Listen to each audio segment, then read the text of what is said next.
Joni, përshëndetje dhe mirë se erdhe në Oral History Lab. Përshëndetje prof dhe mirë se u gjej. Mas pari këshëm dosht me na u prezentu për krejt ata që po e ndjekun këtë epizod podcast për histori. Kështu që nëse mundesh me na u prezentu.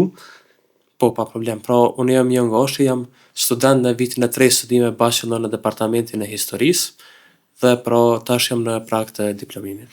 Çka të ka shtyja në marrë dhe me studiu në departamentin e historisë në Universitetin e Prishtinës? Po mua edhe paraprakisht pra dhe ma herët si në gjimnaz kur kom qenë edhe në shkollë fillore, lënda e historisë dhe studimi pra për të kaluar në është diçka që unë ka pëlqy, në thonë në nivel personal, dhe pastaj për më zgjeru ma shumë edhe mi thellu njohuritë, kur ka qenë puna për me i zgjidh pra për studimet e larta pas shkollës mesme pra, unë pata përcaktu për departamentin e historisë këtu në fakultetin filozofik. Padyshim që edhe ne që kemi kalu, domethënë prej gjimnazëve dhe kemi ardhur me studiu në departamentin e historisë, e kemi vërejt që megjithatë është një dallim në mes të mësimit të historisë në gjimnaze edhe studimit të historisë në departamentin e historisë. A ke vërejti këtë dallim edhe ku e sheh që dallimin mes të shkollave dhe në mes të departamentit? Po, unë e kom vrejt dallime dhe kom vrejt dallime të shumta, bile këtu dhe i kom vrejt plus stereotipet që përmenden për departamentin e historisë, pra dhe për studimin fushës historisë, i kom vrejt pra që ato stereotipe nuk janë para punës vërteta, po edhe dallimet. Për shembull, kryesisht në gjimnaz kemi pas me thonë 2 ose 3 herë në javë histori. Kryesisht pra kanë qenë mësime sipërfaqësore me tema. Në këtu në departament, normal që ato thellohen pas që studimi i historisë, por çka kom vrejt tjetër, na mësohem për me mësu për një me historinë dhe me lezu mes rreshtave. Jo pra thjesht me bo një mësim përmendsh, se shumica mendojnë që studimi i fushës historisë pra, është thjesht një studim me mësu data përmendsh, kjo po do të thotë si një ide që shumica kanë pas për shembull në gjimnaz. Që ti mëson të data përmendsh, i din që ato data i thu si një lloj vjershe dhe me kaq përfundon. Çka kom kuptu pra është që nuk ka veç me mësu të data edhe me ditë një ngjarje. Në departament historisë pra këtu në fakultetin filozofik kom mësu edhe vetë do me thonë që në histori dhe në fushën e historisë përtej që na mësojmë për një ngjarje. Na mësojmë pra me dallu çka është e vërtetë çka jo. Na mësojmë me marr burime, mi po ato pra me një konveshtrim shkencor, mi krahasu ato, me dallu çka është e vërtetë, për shembull, çka është thjesht propagandë. Por kjo është një dallim shumë i madh që e kom vrejtur në periudhën që më pyete pra para fakultetit dhe gjatë fakultetit. Padyshim që studimet në departamentin e historisë po kthejna pak edhe në periudhën kur unë kam qenë vet student, e kom po që ajo që nuk e kom vrejt shumë gjatë mësimit të historisë në shkollë fillore dhe shkollë të mesme është që ma shumë jemi fokusu tek aspekti i politikës, aspekti i diplomacisë, ndërsa tash në departament, edhe në kohën e studimeve, po edhe so jam pjesë e stafit akademik, e kemi një fokus që me theksu vazhdimisht që historia nuk është vetëm politikë dhe nuk është vetëm diplomaci dhe luftra, mirë po shumë ma shumë se so politika, shumë ma shumë se so diplomacia, sepse ne pra, siç e përmendet edhe ju, fokusohemi edhe në tema kulturore, në tema sociale, të cilat pashtu ndërlidhen me historinë. Meqense po flasëm për mësimin e historisë, meqense këtu mund të ndërlidhen ligjëratat dhe ushtrimet, a mund të na tregosh so ka hapësirë për diskutim realisht nga perspektiva e studentëve në departamentin e historisë dhe so vlerësohet edhe so nxitet mendimi kritik qoftë në ligjërata apo qoftë në ushtrime? Po, pra mësimi nuk është thjesht një mësim në departamentin e historisë, nuk është një mësim pra ta quajmë ashtu klasik monolog. Pra ku thjesht vinë studentat, ata ulen në sallë dhe dëgjojnë profesorin. Normale ajo pjesë ekziston pra ku si çdo ligjërat duhet me pas që profesori pra shpjegon. Mirë po ajo çka është shkon përtej saj, është pra mënyra qysh një ngjarje për shembull debatohet, diskutohen, jepen mendime të ndryshme, pikpamje ndryshme diskutohen prej studentëve, pastaj edhe vetë me profesorin. Pra kjo është ajo çka bën studimin shumë atraktiv. So thjesht më ardh si student dhe pastaj thjesht na e dëgjojmë ligjërat dhe përfundon me kaq. Mirë po këtu ka dalë shumë kjo ma ndryshe se sa e mendojnë shumica, do të thonë, për departamentin ose për vetë studimin e historisë, se ma shumë stereotipi në krejt historinë se sa ta quajmë departamentit. E pse është më rëndësi për shembull Tashtë nuk po flas për anës për këndvështrimit të stafit akademik, po më shumë po du me u fokusu tek aspektet se qysh e shohin studentat në mënyrë që maturantët dhe ata që po na ndjekin padyshim me kuptu çka bëhet realisht departamenti i historisë, mirë po për perspektivës së studentit. Dhe ju e dini që ne jemi fokusu shumë edhe tek nxitja e mendimit kritik. Por pse është me rëndësi kjo? Pse është me rëndësi me u nxit mendimi kritik? Qysh e ndihmon kjo studentëve? Po e para punës pra na veç e tham do me thonë ato që është diskutimi edhe krejt. E thash do me thonë që kjo e bën vetë lëndën më atraktive, këtë në vërteta, po është edhe aspekti shkencor. Ajo që ka bën do me thonë këtë departament, kjo do me thonë diskutim, është që e formson çdo student edhe çdo maturant tarshëm, se nuk vjen pra thjesht i me ndëgju diçka me marrë si informat edhe shkon për shembull në shtëpi dhe përfundon me kaq, se në këtë departament na përpas do me thonë luftrave nxore politike, na kem studiu për shembull histori sociale, kemi lënë për shembull si historia e artit, ku do me thonë mësojmë aty zhvillime do me thonë në art. Përpas saj kemi pas do me thonë lënë që kanë lidh edhe me aspektin e arkeologjisë. Këto nuk janë ndërlidh thjesht në ligjërat për shembull ose edhe veç me diskutime. Këto janë pas janë ndërlidh me vizita që kemi bë departamenti. Për te i tjerave për shembull edhe kur kanë qenë çështje do me thonë të historisë sociale, kulturave na kemi bë vizita do me thonë vende ndryshme me pa ato. Ndërsa tek mu përqendru saktësisht tek pyetja që e bune ti, pse është e rëndësishme, arsyeja kryesore pra është që ajo neve na ndihmon mu formsu dhe me pa pra të vërtetën dhe me ditë me bën interpretim, sepse një Pra mos mi marr informacione vetëm blanko qysh din me na ardh prej dokumente, po ideja është me ditë edhe me kritiku edhe burimin, por edhe informacionin që e ke marrë prej X apo Y burimit, i cili pastaj ndikon në krijimin e një narrative që secili studiues në departamentin e historisë, prej studentëve deri tek stafi mund ta kenë.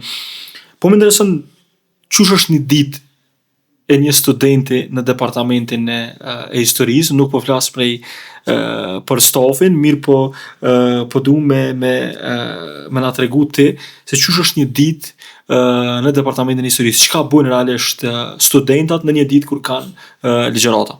Po, pra, në ditë kur kemi ligjërata si student, ne për shembull i kemi orën e ligjëratave kur do e vijojmë ato, ne vim do me thonë në ligjërat, ndodh që paraprakisht pra me studentë të tjerë me grupin që jemi pra të mbledhemi dhe më herët, aty pastaj është organizimi shoqëror pra që bëhet i studentave, ku normalisht janë diskutime për fushën e historisë, po do thjesht një socializim pra i studentëve, ta quajmë kështu. Pastaj është vijimi i ligjëratave që bëhet, pra këto që i përmendëm ligjërata, diskutimi dhe përfundimi i kësaj, ndodh që ne të kemi për shembull ndonjë pauzë ndërmjet, ku këtu për shembull kemi prap një socializim studentëve edhe me studentët dhe për shembull të departamenteve të tjera që ndodh pra një shoqërizim. Në anën tjetër, përpos do me thonë këtyve shoqërizimeve ndodh që ne të kemi në ndonjë diskutim lëndën tjetër. E kjo e bën interesante se nëse e kemi për shembull ndonjë diskutim që kish me qenë ndonjë detyrë apo ushtrim që e kemi pas, ne do mbledhemi për shembull bashkë edhe do e diskutojmë ato edhe paraprakisht për shembull para se me fillu lënda. Kjo e bën shumë qyshone më atraktive për shembull ato që ka me viju pas pak ta quajmë. Përveç ligjëratave, përveç ushtrimeve, çka ofron tjetër departamenti, cilat janë mundësitë që ju i keni si studenta kur vini dhe studioni në departamentin tonë? Pra përpas na i përmendëm studimet edhe gjitha këto. Aspekti i dytë pra është aspekti i shoqërizimit, edhe kjo pra u përmend. Po ashtu ka edhe aspekte tjera. Na i përmendëm pra aspektet që mundemi bo me këtë departament që i ofron vetë departamenti, pra mos me i shumë se dhe pyetja ke, po pra vizitat të gjitha këtu. Po mundësi tjetër që ndërlidhet për shembull bashkë me departamentin, është lidhja që i ka vetë, pra ta quajmë departamenti me programe që janë jashtme Erasmus, që i bie kështu.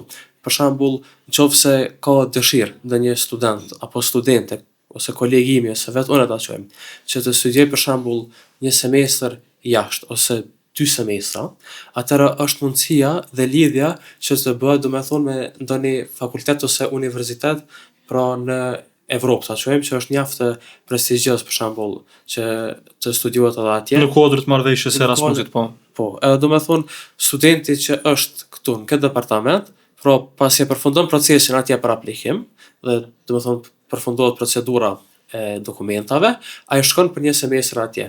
Kjo është do të thonë një mundësi shumë e mirë, një mundësi që e bën më atleta dhe financiarisht për shembull me shku, se sa e kish pas për shembull vetë një student me shku, që e dim gjithë që mjaft bore madhe, pra, dhe kur e ki për shembull mbështetjen që të vjen ty prej departamenti që i ka mundësit, është shumë e madhe, se atje për shembull ti she kulturë të re.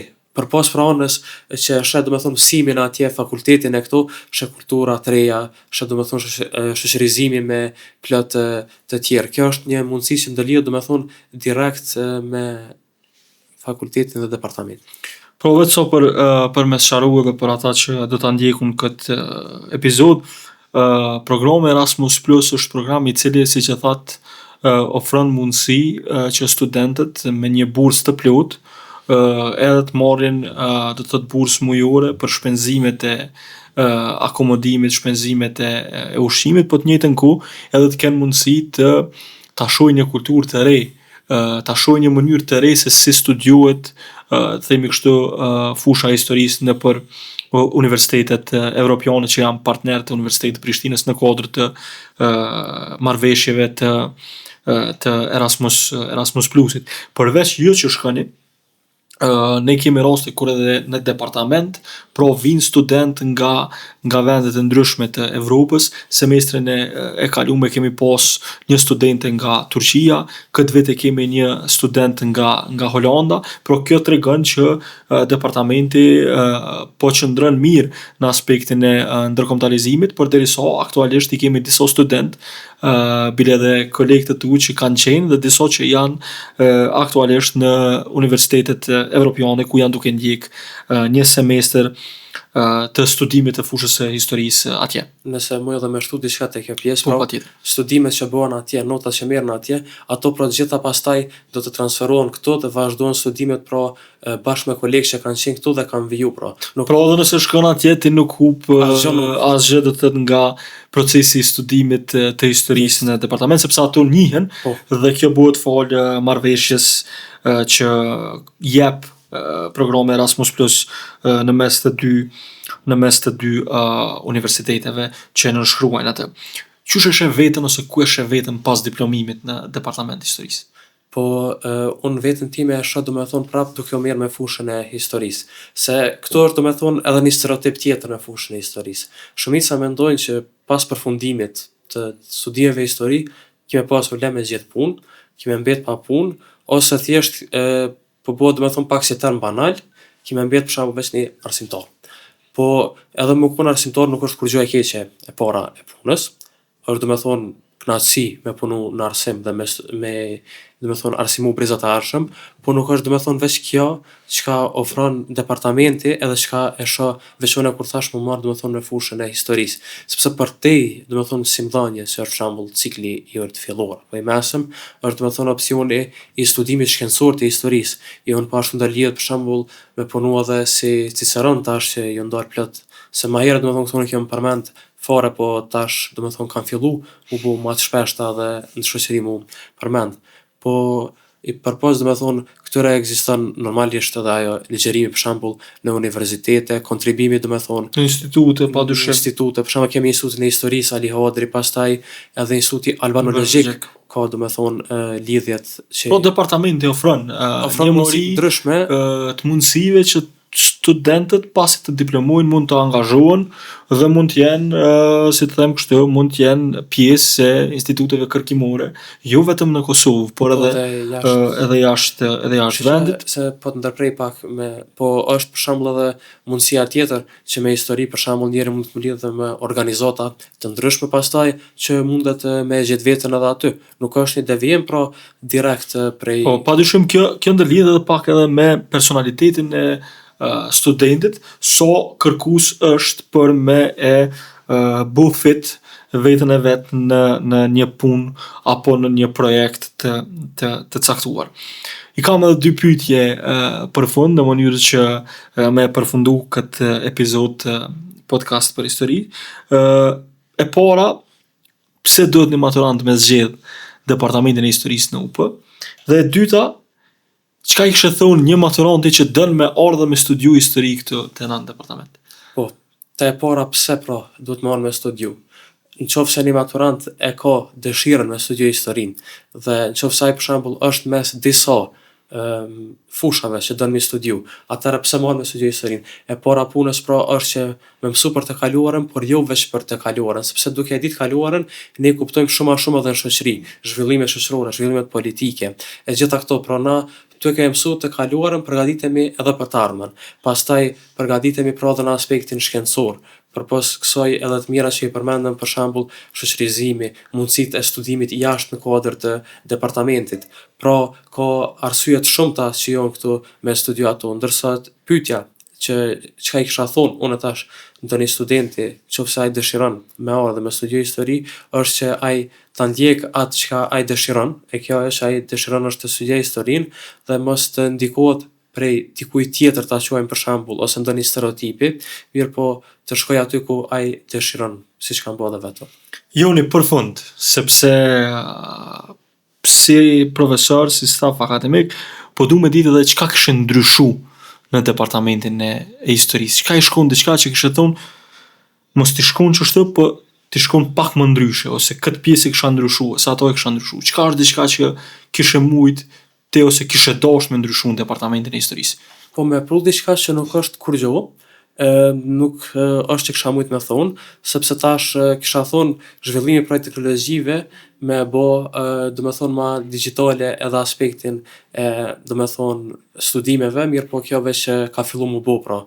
Mos i përmend, do me thonë prej që i kemi me smartboarda, me gjithë të diskutime që bëhen, po ashtu tash ti përmend që me pas edhe lanë të reja që kanë mundë lidh pra me zhvillimin digjital, pra kjo diçka që ka fillu mu bo dhe unë kisha thonë që kjo të shtyhet pra hala ma shumë dhe tek e dyta pra çka është ajo pra ne vizitat që i bëjmë këto si këshill e kisha thonë që të vazhdojmë gjithmonë mi bo sepse kjo është ajo që ka bën historinë edhe studimin e saj shumë atraktive. Se na për shembull kur kemi vizitu si lokalitetet vendeve, pra na kemi fol për kulturën tonë, për vendin tonë, kur kemi shku pastaj vizito ato, është shumë një ndjesi ndryshe që ta jep kur ti e shën në të vërtetë ato që po e studion. Që e ke mësu në teori realisht. Kështu që këshilla i shkon që këto mi vazhdu hala dhe me i fuqizu ato. Faleminderit shumë Joni për prezencën. Faleminderit juve.